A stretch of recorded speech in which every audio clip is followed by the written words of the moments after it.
Welcome to the deep dive. If you've ever felt just buried under, tasks, emails, projects, that feeling. Oh, yeah. The endless to-do list. Exactly.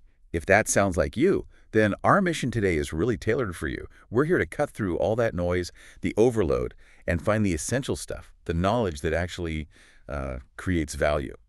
Yeah, in a world that seems almost optimized for complexity, knowing what truly drives results, well, that's the ultimate shortcut, isn't it? Definitely. So today we're digging into the 80-20 principle. You might know it as the Pareto Principle.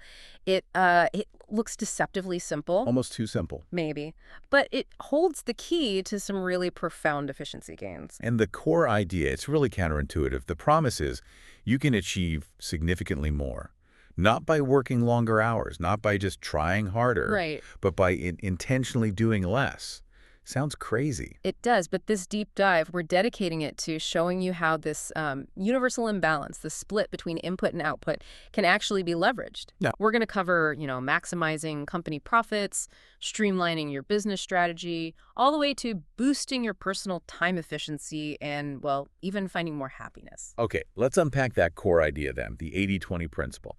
It states that roughly 80% of your results, the output comes from just 20% of your effort. The input. It's this law of dramatic imbalance. You see it everywhere. Even just thinking about stress levels, right? That huge project, maybe you felt paralyzed about for weeks. You probably found that the crucial 80% of the actual work got done in, the final few days before the deadline? Absolutely. That panicked, focused effort, that's your 20% paying off big time. Right. Now, when people hear 80-20, I think they get stuck on the numbers. Yeah. It has to be exactly 80 and 20, and they have to add up to 100. Yeah, that's a common misconception. But the research, our sources, they show it's really just a helpful simplification, a rule of thumb. So it's more about the idea of imbalance. Exactly. That's vital to understand. The ratio itself, it's an indicator of imbalance, not some, rigid mathematical law. You might find it 70-30 or maybe even 955. Wow, 955. Oh, yeah. We see this kind of huge imbalance everywhere. And business, like 20% of products often generate 80% of the revenue. Okay. Or think about road safety. Statistics often show 20% of drivers are responsible for something like 80% of accidents. And the extreme examples are just fascinating. We found one from the movie industry. Oh, the 1997 study. Yeah, that one's wild. Tell us about it. Okay, so they looked at 300 films released. Just 4 of them, that's what, 1.3%? A tiny fraction. 4 out of 300. Yeah. Generated 80% of all the ticket sales for that period. Yeah. The value was just hyper-concentrated in this tiny input group. When you see an imbalance like that, it really does challenge your gut feeling, doesn't it? That things should be proportional. Fair. Effort equals reward. Exactly. We expect balance. We almost demand it, socially. Think about wealth distribution. People get upset when 20% own 80%, partly because it feels fundamentally unfair based on that expectation of sort of a 1.1 ratio. So why does that expectation fail so often? Why isn't the world balanced? Well, because balance is inherently unstable, actually. Imbalance tends to be the natural state of things, and the mechanism driving these massive splits is often the feedback loop. Ah, okay. Explain that. Right. So if one input, just one thing, achieves a slightly better result than another, even a tiny advantage, that initial edge gets multiplied. It gets reinforced over time. Like the goldfish example, I remember reading about that. Precisely. You put a bunch of goldfish in a pond. One happens to be marginally bigger, maybe just luck. Right. That slightly bigger fish can find food a bit more easily, so it grows faster, which makes it even better at finding food. And that advantage just compounds and compounds until the size difference between the fish is enormous. Just from a tiny initial difference. Exactly. And it's the same mechanism, that compounding, that means in linguistics, for example. Less than 1% of all the English words available make up over 80% of what we actually say in everyday conversation. Right. That small group of high-frequency words just dominates. Okay, so let's bring this back to our work lives, our professional efforts.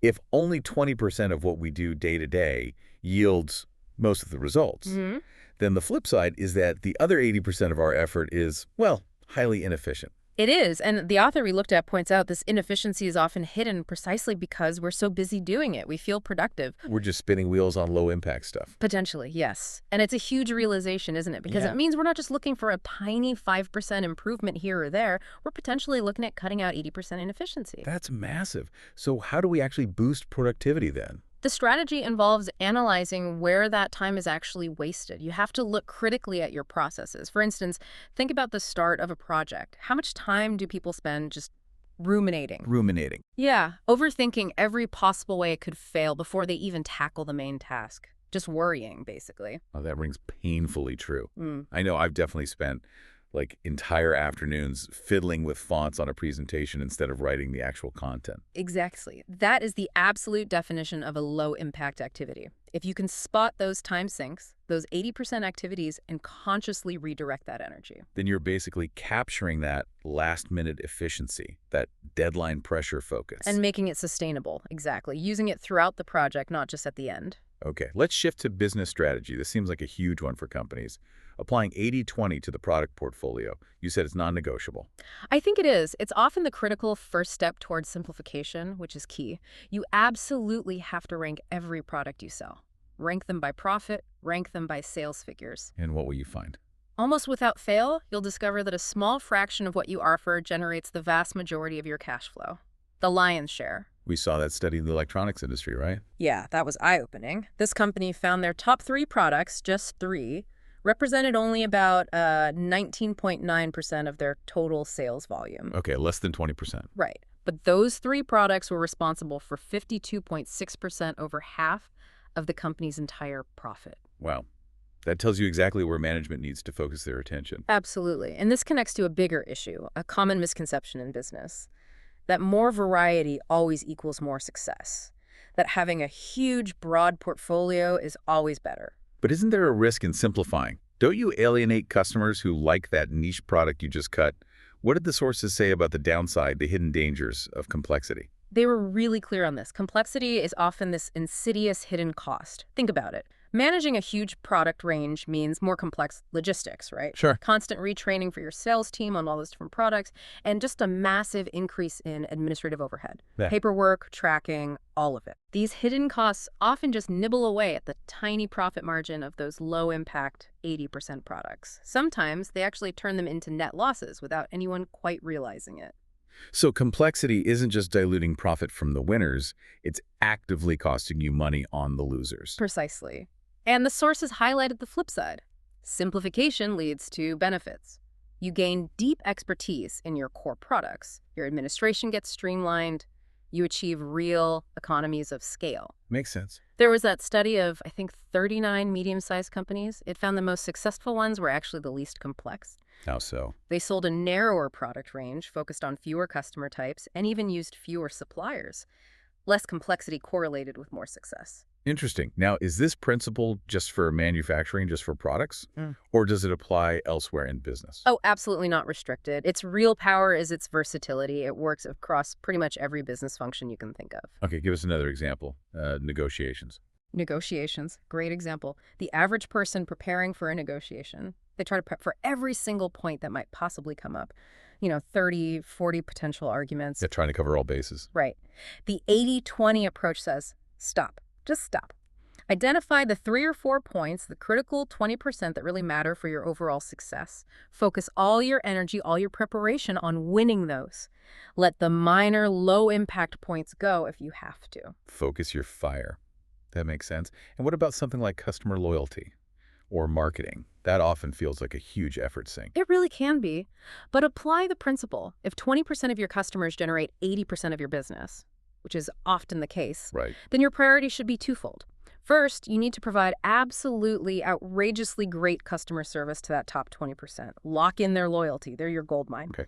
Second, when you're developing new products or planning marketing campaigns, target that top segment, maybe even exclusively. They're your most valuable, most receptive audience. So you focus resources where you already have traction and loyalty. That feels efficient. We saw that great little anecdote about Nicholas Barsan, the real estate broker. Ah, yes, the $1 million broker. He made over $1 million in commissions, and something like a third of it, over 33%, came directly from repeat customers, people who'd used him before and came back. That hyper-focus on relationships, on that key segment, it paid off massively for him. Okay, so that kind of analysis is fairly straightforward for a business, right?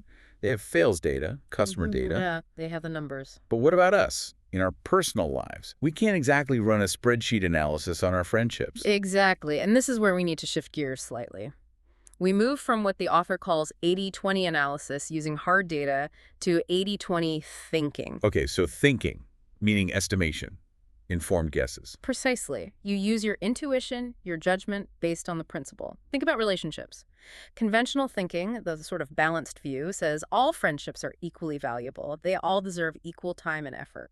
Yeah, that sounds right. But 80-20 thinking forces us to maybe confront a slightly uncomfortable reality, which is that perhaps 20% of our friendships provide 80% of the real value. The joy, the support, the deep connection, the camaraderie.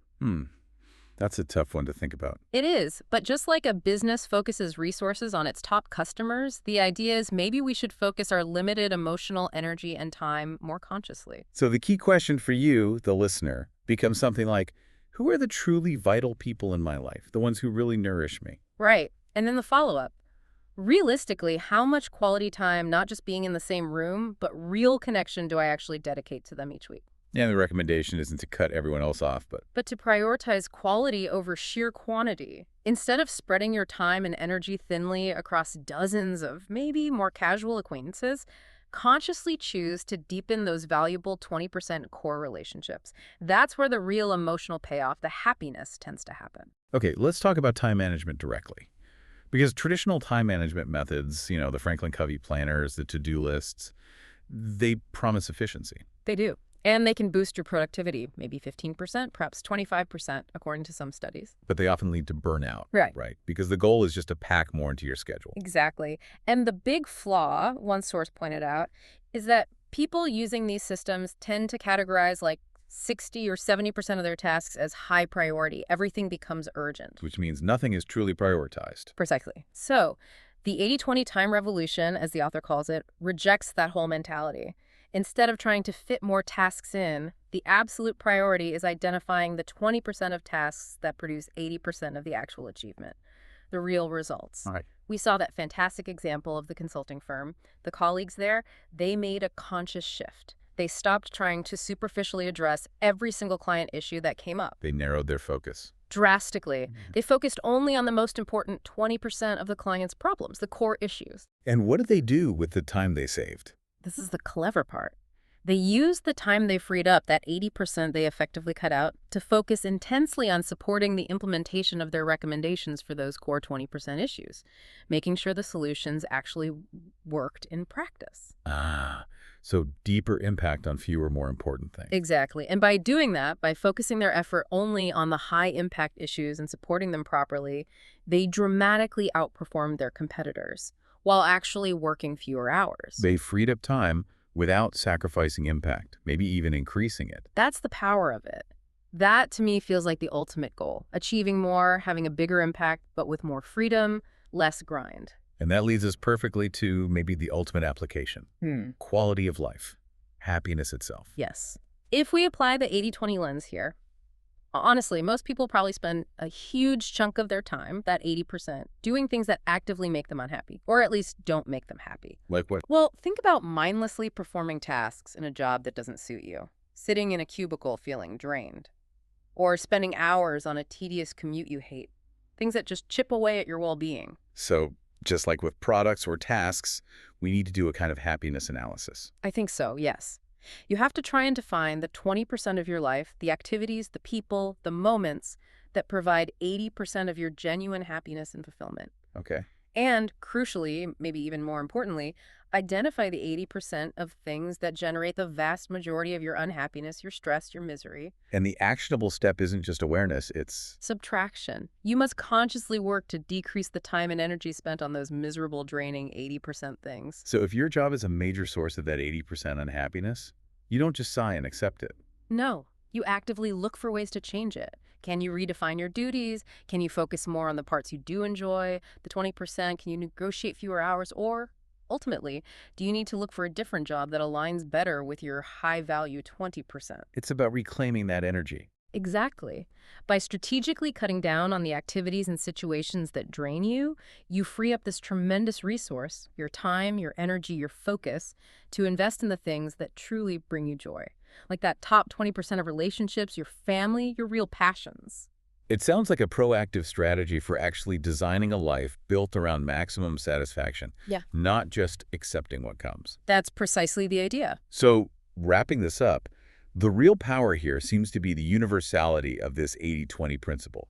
It suggests that, kind of shockingly, most of our effort, maybe 80% of it, is relatively inefficient. Yes. But the flip side is incredibly optimistic. Refocusing that energy, shifting it from the low-impact 80% to the high-impact 20%, provides this radical, almost disproportionate boost in rewards. Okay. And that applies across any area of life. We've seen that imbalance is a natural order, not balance. And that complexity often generates hidden costs, while simplification drives focus and efficiency. So the goal isn't to perfectly balance our efforts across everything. No, definitely not. The goal is to stop striving for that kind of balanced effort and start actively optimizing for a dramatically unbalanced reward. Aim for the 80% outcome with the 20% input. So whether you're running a company or just managing your own time and happiness, the advice is audit your inputs. Seriously question that 80%. Stop automatically prioritizing maybe 60 or 70% of your tasks just because they feel urgent. Find the vital few. The activities, the products, the relationships, the moments that drive real achievement and real happiness, and then have the courage to let the rest go. Or at least drastically minimize them. Okay, let's leave our listeners with something to chew on. A final, provocative thought. All right. Given everything we've discussed, if 80-20 thinking tells us that focusing on just a few key inputs yields the vast majority of the results, here's the question for you. What single, maybe high-effort thing could you completely stop doing today? Something that, upon really honest reflection, produces almost zero real value for you. And by stopping it, by subtracting it, you'd free up significant time and energy for an activity that you know is truly high impact, part of your vital 20%. Think about that subtraction. What could you cut?